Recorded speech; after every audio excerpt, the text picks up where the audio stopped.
Hello everyone and welcome to Kindwyn's Coastal Reads, and today I'm going to be reading to you from the Grimm's Complete Fairy Tales, and the story I'm going to read to you today is called Jorinda and Joringel. Here we go. Okay, Jorinda and Joringel. There was once an old castle in the middle of a large and thick forest, and in it an old woman who was a witch dwelt all alone. In the daytime she changed herself into a cat or a screech owl, but in the evening she took her proper shape again as a human being. She could lure wild beasts and birds to her, and then she killed and boiled and roasted them. If anyone came within 100 paces of the castle, he was obliged to stand still and could not stir from the place until she bade him be free. But whenever an innocent maiden came within the circle, she changed her into a bird, and shut her up in a wickerwork cage, and carried the cage into a room in the castle. She had about 7,000 cages of rare birds in the castle. Now there was once a maiden who was called Jorinda, who was fairer than all the other girls. She and a handsome youth named Joringel had promised to marry each other. They were still in the days of betrothal, and their greatest happiness was being together. One day, in order that they might be able to talk together in quiet, they went for a walk in the forest. "Take care," said Joringel, "that you do not go too near the castle." It was a beautiful evening. The sun shone brightly between the trunks of the trees into the dark green of the forest, and the turtle doves sang mournfully upon the young boughs of the birch trees. Jorinda wept now and then. She sat down in the sunshine and was sorrowful. Joringel was sorrowful too. They were as sad as if they were about to die. Then they looked around them and were quite at a loss, for they did not know by which way they should go home. The sun was still half above the mountains and half set. Joringel looked through the bushes and saw the old walls of the castle close at hand.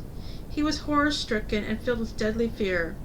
Jorinda was singing, "My little bird with the necklace red sings sorrow, sorrow, sorrow. He sings that the dove must soon be dead. Sings sorrow sore, jug, jug, jug."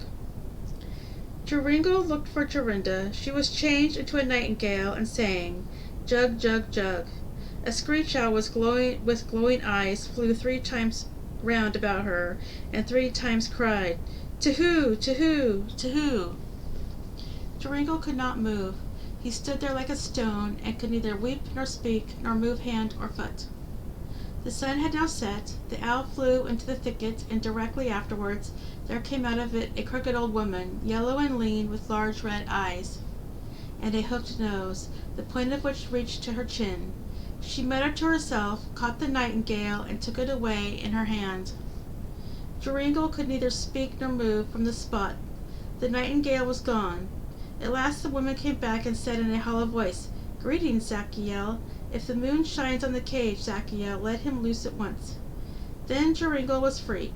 He fell on his knees before the woman and begged that she would give him back to his Jorinda, but she said that he should never have her again, and went away. He called, he wept, he lamented, but all in vain. "Ah, what is to become of me?" Joringel went away, and at last came to a strange village. There he kept sheep for a long time. He often walked round and round the castle, but not too near it.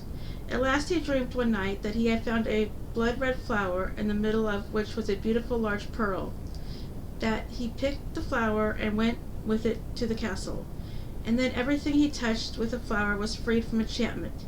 He also dreamed that by means of it he recovered his Jorinda.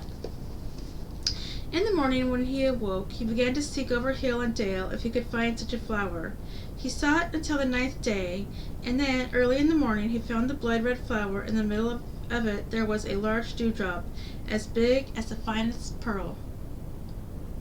Day and night he journeyed with his flower to the castle. When he was within 100 paces of it, he was not held fast, but walked on to the door. Joringel was full of joy. He reached the door with the flower, and it sprang open.